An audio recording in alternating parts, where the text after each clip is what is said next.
Hi friends, welcome back on our YouTube channel. This is the next lecture of oscillations in waves, in which today we will discuss about vibrations of air column or vibrations of gas column. दोस्तों, एक बार फिर आपका हमारे YouTube channel पर स्वागत है। दोलन एवं तरंगे का ये हमारा अगला लेक्चर है, जिसमें आज हम वायु स्तंभों में कंपन के बारे में चर्चा करेंगे। So, in today's lecture, we will discuss about open organ pipe, closed organ pipe, and the end correction. तो आज के हमारे इस लेक्चर में हम खुला ऑर्गन पाइप, बंद ऑर्गन पाइप तथा अंत्य संशोधन के बारे में डिटेल में स्टडी करेंगे। Now first of all organ pipe. So organ pipe क्या है? Now organ pipe, it is a cylindrical pipe whose one end or both ends are open. So यह एक बेलनाकार पाइप है जिसका एक या दोनों अंत सिरे खुले होते हैं। तो या तो इसका एक एंड ओपन होगा, दूसरा क्लोज होगा, या फिर ये पॉसिबिलिटी है कि दोनों इसके एंड टर्मिनल ओपन हो, दोनों अंत सिरे खुले हों। In gas column, waves are always longitudinal. Gas स्तंभ में तरंगे सदैव अनुदैर्ध्य तरंगे होती है। सो वेव्स इन गैस कॉलम हमने पहले स्टडी की हुई है और वहां पर हमने इसका लॉन्गिट्यूडनल वेव इक्वेशन या अनुदैर्ध्य तरंग का समीकरण निकाला था और साथ ही हमने उसकी वेलोसिटी का फॉर्मूला भी निकाला था। The equation of longitudinal wave in a gas column, एक गैस स्तंभ में या वायु स्तंभ में अनुदैर्ध्य तरंग का समीकरण del 2y by del t2 is equal to v square del 2y by del x2. Here v is the velocity of longitudinal wave. यहाँ v अनुदैर्ध्य तरंग का वेग है and v equal to root of e by rho. Here e is bulk modulus, e आयतन प्रत्यास्थता गुणांक है, whereas rho is density of medium, जबकि rho माध्यम का घनत्व है। Now the solution of this equation or the displacement of particle is, इस समीकरण का हल या कणों का विस्थापन। सो इस इक्वेशन का सॉल्यूशन हमने पहले निकाला हुआ है और उससे y की वैल्यू आती है एंड y की वैल्यू क्या होगी? y equal to C sine omega T plus D cos omega T into E sine omega X upon V plus F cos omega X upon V. ये solution हमने पहले निकाला हुआ है। Here C D E and F are constants.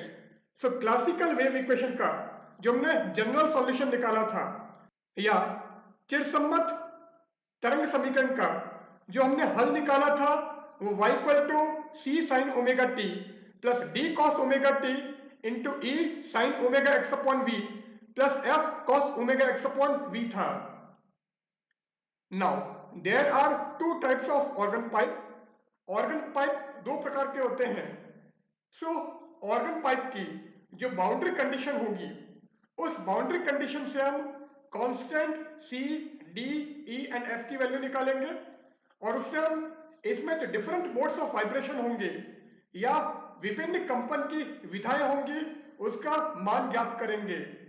So there are two types of organ pipe. Organ pipe दो प्रकार के होते हैं। First one is open organ pipe and second one is closed organ pipe. तो पहला हमारा खुला organ pipe और दूसरा बंद ऑर्गन पाइप है। नाउ ओपन ऑर्गन पाइप, खुला organ pipe. So open organ pipe क्या होगा? सो ओपन ऑर्गन पाइप या खुला organ pipe, the cylindrical tubes or pipes which are open at its both ends are known as open organ pipe। एक बेलनाकार नली या pipe जो अपने दोनों अंत सिरे पर खुले हों उसे हम खुला ऑर्गन पाइप कहते हैं। Since the particles at open end are under no strain, so they are free to move and hence there will be always antinodes at the open end। चूंकि खुले सिरे पर कण पर कोई भी विकृति नहीं लगती है, अर्थात खुले सिरे पर कण बिना किसी विकृति के प्रभाव में होता है, इसलिए वह स्वतंत्रता पूर्वक गति कर सकता है। इट मीन्स फ्रीली वाइब्रेट कर सकता है। And hence there will be always antinodes at the open end. इसलिए खुले सिरे पर सदैव प्रस्पंद बनते हैं। सो ओपन एंड पर हर केस में एंटीनोड बनेंगे या पाइप के खुले सिरे पर सदैव हमें प्रस्पंद प्राप्त होंगे। Now boundary conditions, open and पर हमने कहा है कि एंटीनोड होंगे एंड एंटीनोड का मतलब एम्पलीट्यूड हमारा मैक्सिमम है और एम्पलीट्यूड अगर मैक्सिमम है इट मींस फर्स्ट डिफरेंशियल उसका 0 होगा।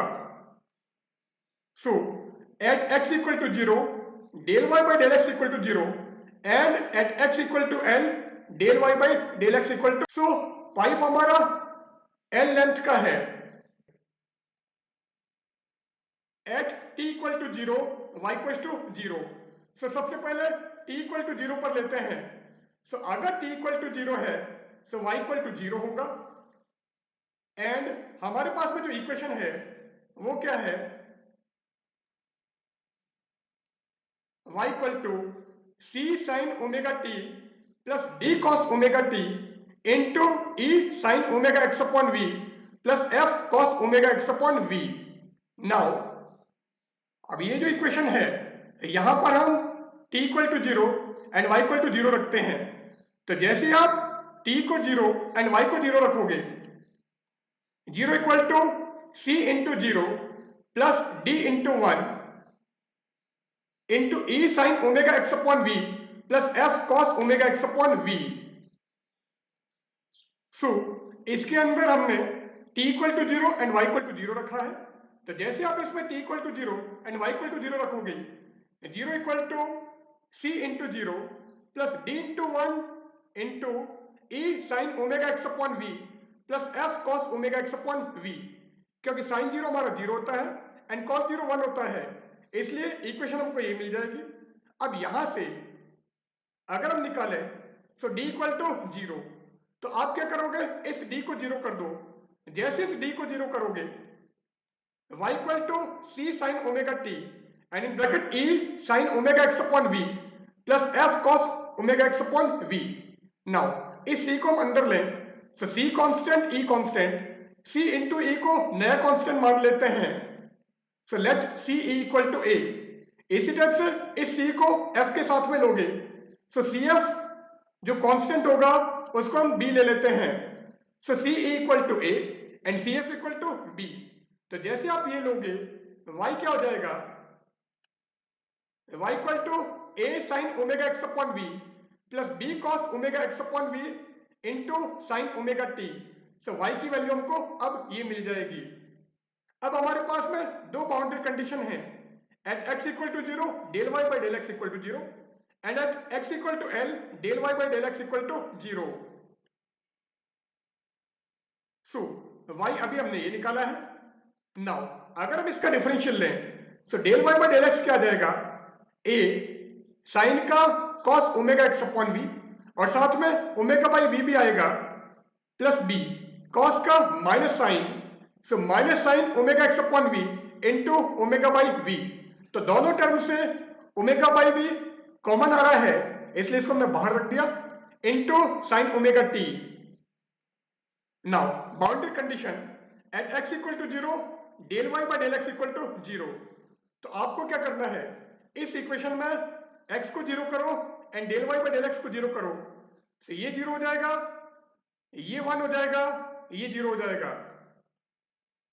सो 0 equal to omega by V into A into 1, क्योंकि ये हमारा 1 हो गया, माइनस बी इंटू 0 क्योंकि साइन 0 0 है, इंटू साइन ओमेगा टी, तो हमको ये इक्वेशन मिल जाएगी। अब यहां से क्या आएगा, A sine omega T equal to 0 and A sine omega T equal to 0, it means A equal to 0। So constant A की वैल्यू हमको 0 मिल गई है। अब आप इस ए को 0 रख दो, तो जैसे यहां पर 0 रखोगे ये क्या हो जाएगा, del Y by del X equal to minus B omega upon V sine omega X upon V sine omega T, क्योंकि ये 0 हो गया, so B sine omega X by V sine omega T को ओमेगा बाई वी से multiply करेंगे तो हमको ये मिल जाएगा। Now second boundary condition apply करते हैं।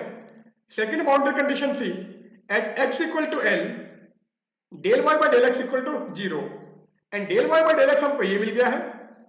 सो at X equal to L del Y by del X equal to 0, so इसको 0 करो एंड x को हम l रखेंगे, तो ये क्या हो जाएगा, 0 equal to minus B omega upon V sine omega L by V sine omega T. Now यहां से sine omega L upon V की वैल्यू 0 आ जाएगी, so sine omega L upon V equal to 0, and sine के table में 0 कब होता है, जब एंगल हमारा एन पाई हो। तो यदि कोण थीटा का मान एन पाई होगा तो साइन थीटा हमारा 0 होगा। Now sine omega L upon V 0 है, इट मींस यहां से क्या मिलेगा, omega L upon V equal to N pi, and अगर हम ओमेगा की वैल्यू निकालें, so omega equal to N pi V upon L, and here N equal to 1 2 3 and so on. Now omega equal to N pi V upon L है and omega equal to 2 pi new, तो आप इस omega की जगह 2 pi nu रखो, so 2 pi nu equal to N pi V upon L. अब क्या करेंगे, इस पाई से ये पाई कैंसिल करो, सो पाई को कैंसिल करते आपको मिल जाएगा nu equal to N V upon 2l। Now v is the velocity of longitudinal wave, और अनुदैर्ध्य तरंग का वेग जो हमने निकाला था वो था nu equal to root E by rho. अब क्या करते हैं, इस v की जगह रूट ई बाई रो रखो, तो जैसे आप v की जगह रूट ई बाई रो रखोगे, nu equal to N upon 2l root of E by rho. Now अगर हम n की वैल्यू 1 रखें तो न्यू 1 आ जाएगा, n इक्वल टू 2 रखोगे तो न्यू 2, n इक्वल टू 3 रखोगे then nu 3। So if n equal to 1, तो यदि n का मान 1 हो तो अब यहां पर जो हमारे पास में n है, इस n की जगह हम 1 रख रहे हैं, सो इस n की जगह 1 रखो, तो ये क्या हो जाएगा, nu 1 equal to 1 upon 2l root E by rho. इसी टाइप से अगर हम n की जगह 2 रखेंगे तो न्यू 2 मिलेगा, so nu 1 equal to 1 upon 2l root E by rho, और ये क्या हो जाएगा, इट इज फंडामेंटल फ्रीक्वेंसी और फर्स्ट हार्मोनिक, यह मूल आवृत्ति या प्रथम सन्नादि है इफ n इक्वल टू 2। अब हम क्या करते हैं, ये जो हमारा n था, इस n की जगह आप 2 रखो, so if n equal to 2 then nu 2 equal to 2 upon 2l root e by rho। now इस 2 से 2 कैंसिल कर दो, तो जैसे आप 2 से 2 कैंसिल करोगे, nu 2 equal to 1 upon l root e by rho, and अगर हम इसको कैंसिल नहीं करें, इसकी जगह nu 1 रखें, so nu 2 क्या हो जाएगा, nu 2 equal to twice nu 1, and it is second harmonic और फर्स्ट ओवरटोन, यह द्वितीय सन्नादी या प्रथम अधिस्वरक है। नाउ न्यू हमने ये निकाला था। अब क्या करते हैं, ये जो हमारे पास में n है, इस n की जगह 3 करो। तो जैसे आप इस n की जगह 3 करोगे, if n equal to 3, then u3 equal to 3 upon 2l root e by rho, and 1 upon 2l root e by rho nu1 था। So nu3 equal to 3 nu1, and it is third harmonic और second overtone. यह तृतीय सन्नादी या द्वितीय अधिस्वरक है। If n equal to 4, अब हम n को 4 कर देते हैं। So nu 4 equal to 4 upon 2l root e by rho. अब अगर हम इस 2 से इसको कैंसिल करें तो यहां पर 2 आ जाएगा। So nu 4 equal to 2 upon l root e by rho. And अगर हम 2 और 4 को कैंसिल नहीं करें, सो उस केस में ये जो हमारा है एक्चुअल में न्यू 1 है। So nu 4 equal to 4 nu 1, and it is fourth harmonic और थर्ड ओवरटोन। यह चतुर्थ सन्नादी या तृतीय अधिस्वरक है। नाउ अगर हम nu 1 new 2 new 3 and new 4 का रेशियो निकालें, सो ये क्या जाएगा 1:2:3:4, अर्थात क्रमागत आवृत्तियों का अनुपात 1:2:3:4 है। सो न्यू 1:न्यू 2:न्यू 3:4 इज इक्वल टू 1:2:3:4। इसका मतलब इसमें इवन एंड ऑड हार्मोनिक दोनों अवेलेबल हैं। Thus in open organ pipe both even and odd harmonics are present। इस प्रकार खुले ऑर्गन पाइप में दोनों सम तथा विषम सन्नादी उपस्थित होते हैं। नाउ इसका डायग्राम, अब ये जो हमने बनाया है, ये when n equal to 1, this is when n equal to 2 and this is when n equal to 3। अब यहां पर क्लियर है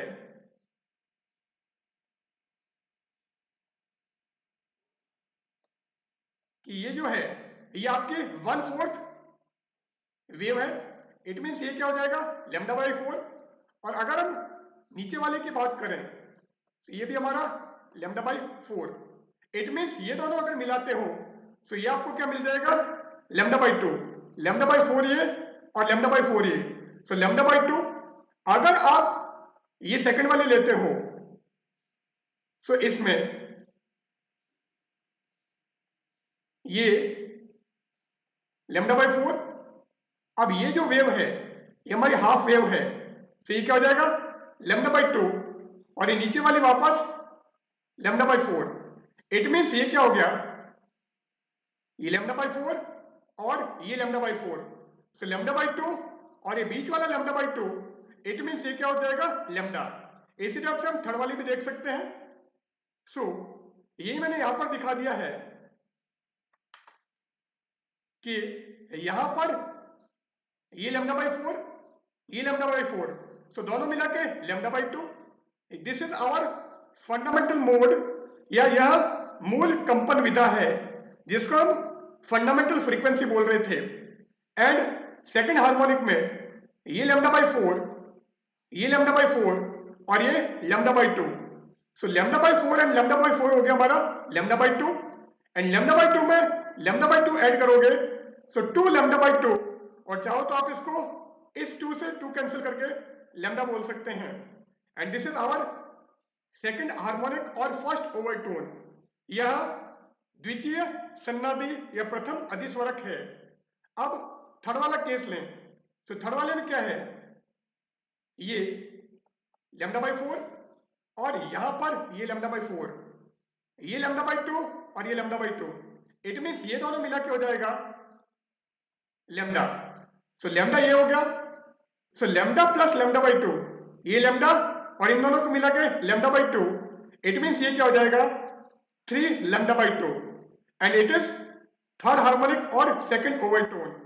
यह तृतीय सन्नादी या द्वितीय अधिस्वरक है। नाउ क्लोज्ड ऑर्गन पाइप अर्थात बंद ऑर्गन पाइप। तो अगर हम बंद ऑर्गन पाइप लें तो उसमें क्या होगा, closed organ pipe, the cylindrical tubes or pipes which are closed at one end and open at the other end are known as closed organ pipe. So closed organ pipe क्या है, एक ऐसी cylindrical tube, एक ऐसी बेलनाकार नली या pipe जिसका एक अंतसिरा बंद हो तथा दूसरा अंतसिरा खुला हो। सो एक आपका एंड टर्मिनल क्लोज है और एक एंड टर्मिनल ओपन है। इट मीन्स ये जो पाइप होगा ये हमारा इस टाइप का पाइप होगा, तो ये वाला टर्मिनल इसका क्लोज है जबकि ये वाला हमारा ओपन है। सो अगर इसको मैं x इक्वल टू 0 लूं और इसको मैं x इक्वल टू l लूं, मीन्स l लेंथ का हम एक पाइप ले रहे हैं जिसका एक टर्मिनल या एक अंतसिरा खुला है और दूसरा अंतसिरा बंद है, और खुले अंतसिरे पर मैंने कहा था कि एंटीनोड बनेंगे। इट मीन्स यहां पर हर केस में हमको एंटीनोड मिलेगा और यहां पर नोड मिलेगा। So at open end the antinodes and at closed end the nodes will be formed. इसमें खुले सिरे पर प्रस्पंद तथा बंद सिरे पर निस्पंद बनते हैं। सो क्लोज्ड एंड पर हमको नोड मिलेंगे एंड ओपन एंड पर एंटीनोड मिलेंगे, और एंटीनोड के केस में डिस्प्लेसमेंट या विस्थापन अधिकतम होगा। सो y अगर मैक्सिमम है it means del y by del x की वैल्यू 0 होगी, एंड जो हमारा नोड है वहां पर y हमारा मिनिमम होगा, एंड y मिनिमम है या y इक्वल टू 0 होगा। एंड ओपन एंड हमने कहा है x इक्वल टू l वाला है and closed end x equal to 0 वाला है, क्योंकि अभी मैंने कहा था पाइप हमारा इस टाइप का है।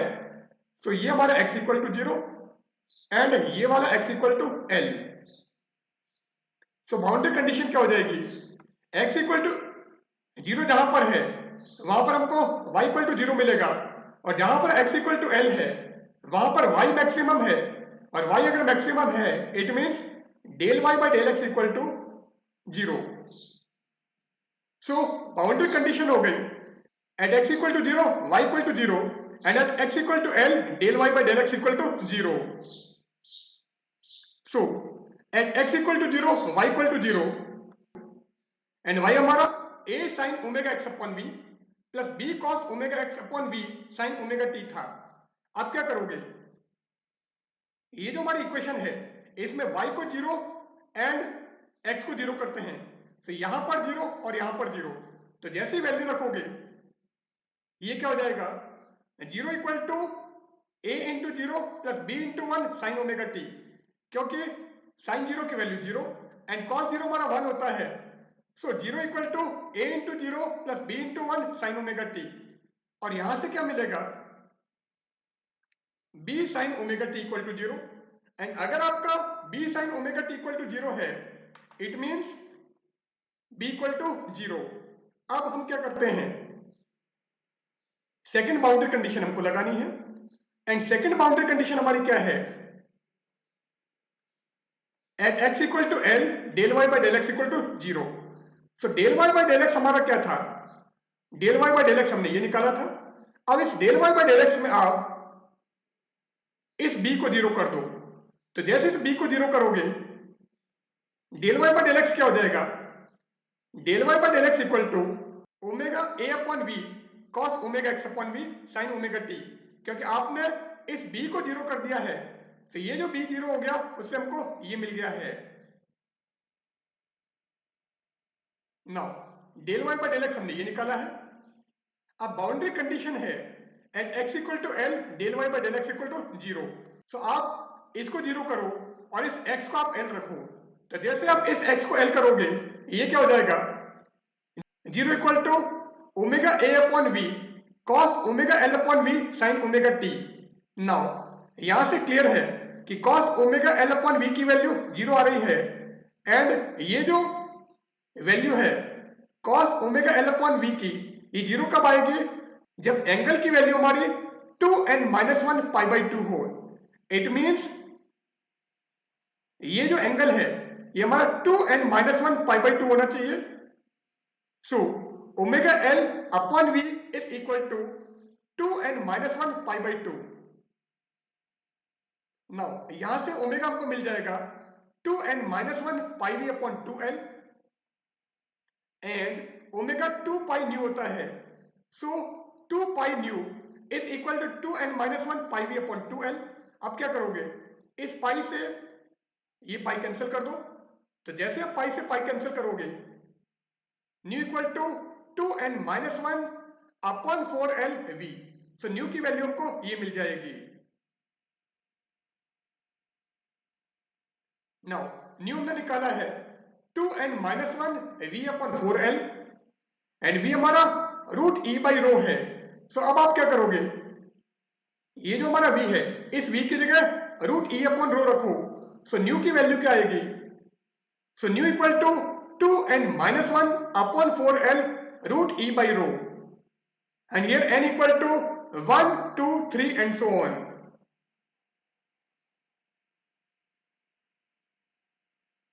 Now if n equal to 1, सो अगर आप यहां पर n को 1 करोगे तो ये क्या हो जाएगा 2 इंटू 1 माइनस 1, इट मीन्स ये हो जाएगा 1। So nu 1 equal to 1 upon 4l root E by rho and it is our fundamental frequency और फर्स्ट हार्मोनिक। यह मूल आवृत्ति या प्रथम सन्नादि है। Now if n equal to 2, अब क्या करते हैं, यहां पर n की जगह आप 2 रखो, तो ये हो जाएगा 2 इंटू 2 माइनस 1 दैट इज 3।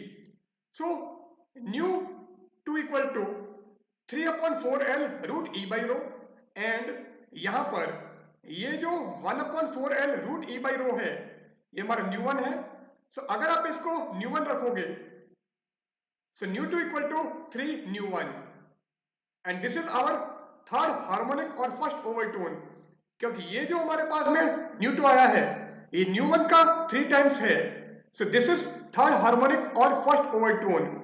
यह तृतीय सन्नादि या प्रथम अधिस्वरक है। नाउ न्यू हमने ये निकाला है इफ n इक्वल टू 3। सो अगर हम इस n की जगह 3 रखेंगे तो ये क्या हो जाएगा 2 into 3 minus 1 that is 5। So nu 3 equal to 5 upon 4l root E by rho and ये हमारा न्यू 1 है।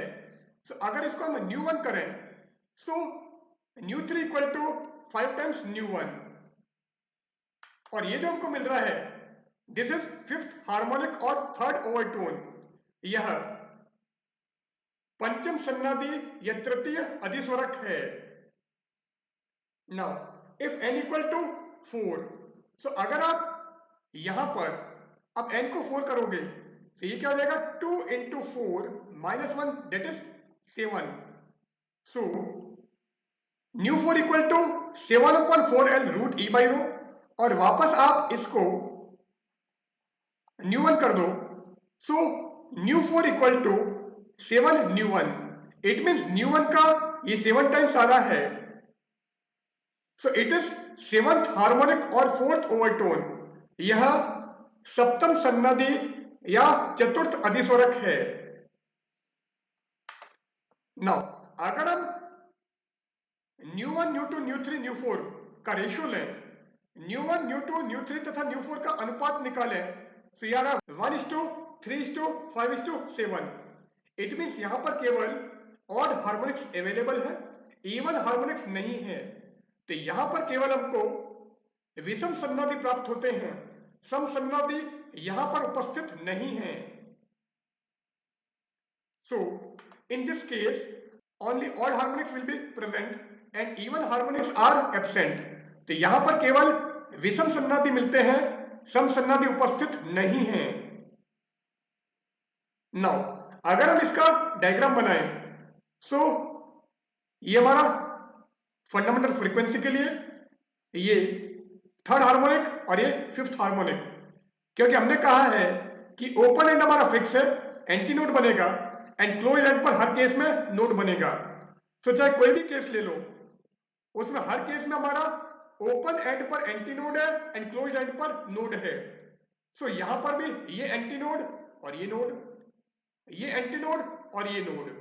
अब यहां पर ये जो वेव है ये केवल 1/4 वेव मिल रही है, इट मीन्स ये क्या हो जाएगा λ/4। तो यहां पर अगर देखें तो L इक्वल टू λ/4। अब अगर आप इसकी बात करते हो तो ये हमारा λ/4 और नीचे वाला λ/2। सो λ/2 एंड λ/4 क्या हो जाएगा 3 λ/4। इट मीन्स इसमें आएगा 3 λ/4। और यहां पर अगर लोगे ये λ/4, ये λ/2 और ये λ/2, इट मीन्स ये दोनों मिलके हो जाएगा लैम्डा। सो लैम्डा प्लस λ/4 ये हो जाता है 5 λ/4। तो इस टाइप से ये हमारी फंडामेंटल फ्रीक्वेंसी, ये थर्ड हार्मोनिक, ये तृतीय संनादी, ये फिफ्थ हार्मोनिक या पंचम संनादी। सो यही मैंने यहां पर दिखा दिया है। फर्स्ट वाले केस में L इक्वल टू λ/4, सेकेंड में L equal to λ/4 plus λ/2, it means 3 λ/4। यहां पर ये λ/4, ये λ/2, ये λ/2, तो ये दोनों मिलके हमको लैम्डा मिल गया था।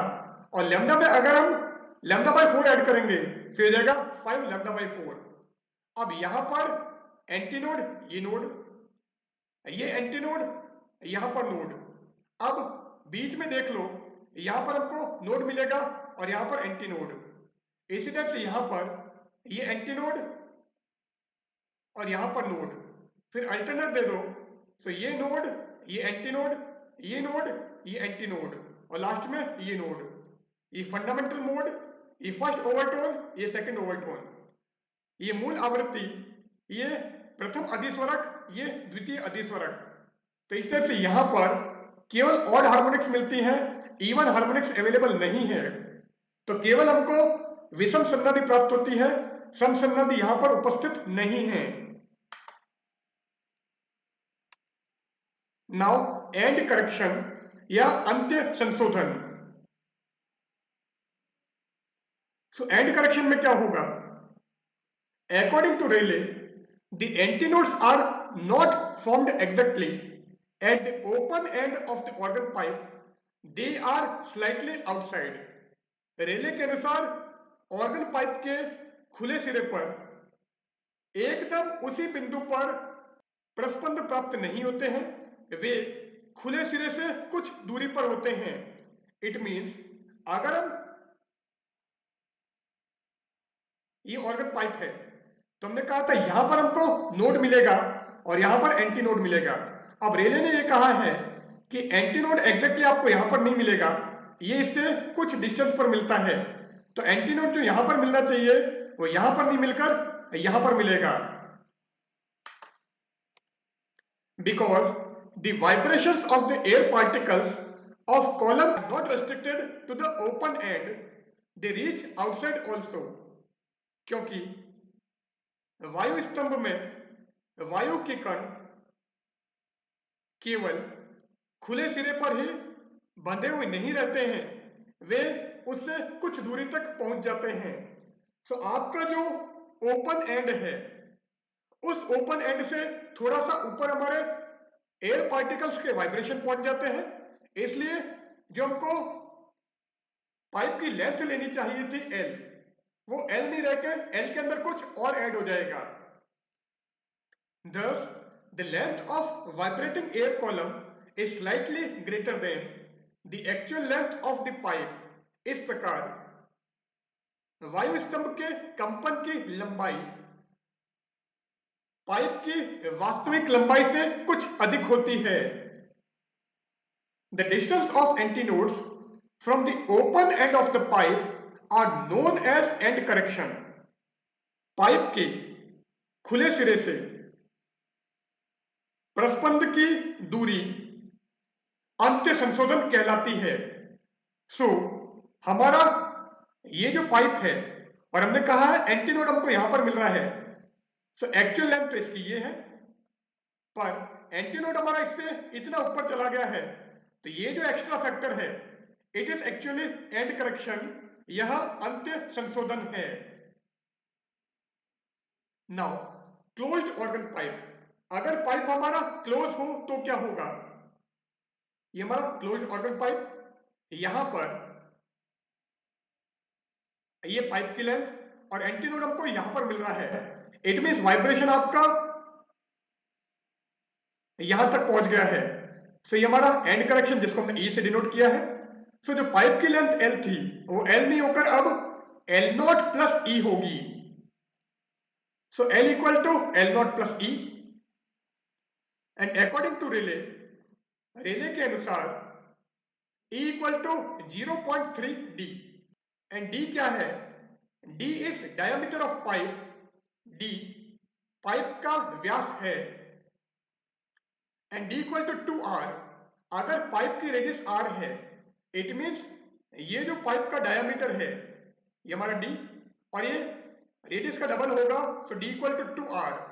अब हम क्या करते हैं, ये जो d है इस d की जगह 2r रखो, सो E इक्वल टू 0.6r।